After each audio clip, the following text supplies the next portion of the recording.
आज आपण बनवणार आहोत माझ्या आईच्या पद्धतीचे महाराष्ट्रीयन पारंपरिक लोणचे। त्यासाठी मी 3 किलो कैरी धुवून, पुसून आणि फोडून घेतली आहे। आणि आपण आता सर्वप्रथम बनवूया लोणच्याचा खार। त्यासाठी मी शेंगदाणे तेल छोट्या कढईमध्ये थोडेसे गरम करून घेतले आहे आणि आपण त्यात आता सर्व खडे मसाले तळून घेऊया। त्यात मी आता 2 चमचे लवंग, 2 चमचे मिरे, 2 चमचे धने, 3 चमचे मेथी दाणे, 3 चमचे बडीशेप असं मी सर्व तळून घेतले आहे। तेल जास्त गरम झाले तर मसाले जळू शकतात, म्हणून आपण काळजी घ्यायची आहे। आणि हे तेल जास्त तापवायचं नाही आहे। मी सर्व मसाले अख्खेच टाकते, कारण आमच्या घरात ते तसेच आवडतात। मी यात 1 वाटी सुक्या लाल मिरच्या सुद्धा तोडून टाकणार आहे। लाल मिरच्या टाकायच्या असतील तर त्या तुम्ही तोडून टाका, नाहीतर त्या फुटतात।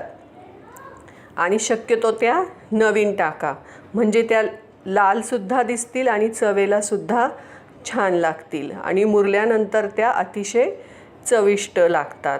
आता आपण मी दुसरीकडे 1 किलो तेल गरम करायला ठेवलेले आहे।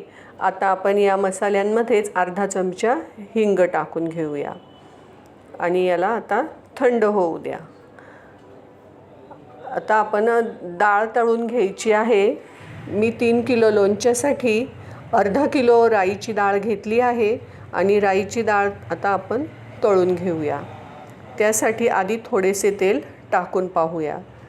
आता ही डाळ तळलेली आपल्याला दिसते आहे आणि फेस होतो आहे। असं झालं की समजायचं डाळ तळली जाते आहे आणि तेल परफेक्ट गरम आहे। ही डाळ तळण्याची सर्वात सुरक्षित पद्धत आहे। अशा पद्धतीने जर आपण डाळ तळून घेतली तर ती कच्ची सुद्धा राहत नाही आणि जळण्याची सुद्धा शक्यता नसते। जर डाळ कच्ची असली तर लोणचे चिकट होते आणि त्याला बुरशी येते। अशा पद्धतीचे लोणचे जर आपण केले तर त्याला 2 वर्ष सुद्धा बुरशी येत नाही, खराब होत नाही आणि चिकटही होत नाही। ही माझ्या आईची पद्धत आहे। अशा पद्धतीने आपण थोडे थोडे करून सर्व तेल टाकून घेणार आहोत।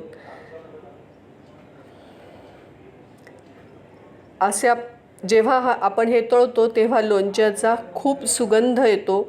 शेंगदाण्याचे तेल असेल तर सर्वत्र आजूबाजूला शेंगदाण्याच्या तेलाचा, हिंगाचा, लोणच्याचा सुगंध दरवळतो आणि माझ्या बालपणीच्या आठवणी ताज्या होतात।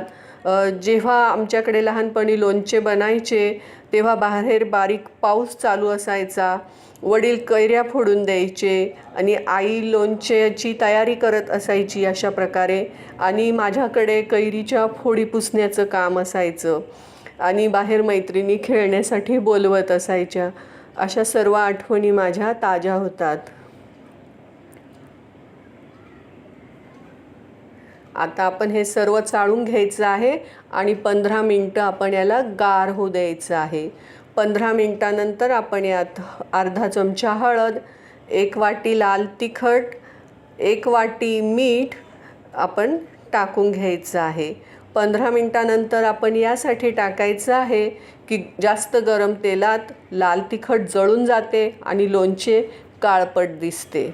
आता मी यात 1 पाकीट तयार लोणचे मसाला सुद्धा टाकत आहे। हे ऑप्शनल आहे, तुम्ही नाही टाकलं तरी चालेल। आता मी 2 चमचे साखर घातली आहे। साखर टाकल्याने लोणचे रुचकर तर लागतेच, शिवाय साखर ही प्रिझर्वेटिव्ह असते, त्यामुळे लोणचे खराब होत नाही आणि सर्वांनाच आवडणारी चव आपल्या सर्वांच्या मुखात दरवळत असते। अशा प्रकारे आपण हे सर्व चाळून घ्यायचं आहे आणि याला 3 ते 4 तासासाठी आपण गार करायला ठेवून द्यायचं आहे।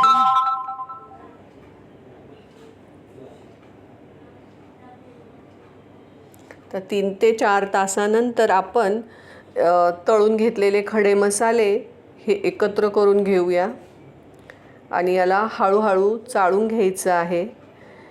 मी आता 1 किलो तेलामध्ये हे रायतं बनवलं आहे, ज्याला कुणी खारसुद्धा म्हणतात. आणि उद्या मी यात अर्धा किलो तेल अजून गरम करून थंड करून टाकणार आहे. आणि 2 दिवस आधीच मी लोणच्याची बरणी धुवून कोरडी करून ठेवून दिली आहे. आणि सर्व लोणच्याचे साहित्यसुद्धा मी वापरण्याचे सर्व भांडे धुवून आणि कोरडे करून घेतले होते. आपण आता यामध्ये सर्व लोणच्याच्या फोडी टाकून घेऊया आणि हे सर्व व्यवस्थित चाळून घेऊया. हळूहळू आपण हे सर्व एकत्र करायचे आहे आणि लोणच्याच्या बरणीत आपण हे भरून घ्यायचे आहे. लोणच्याला सुरुवातीला काही दिवस चाळायचं आणि हवेशीर जागेवर लोणच्याची बरणी ठेवायची आणि त्याला स्वच्छ पांढरा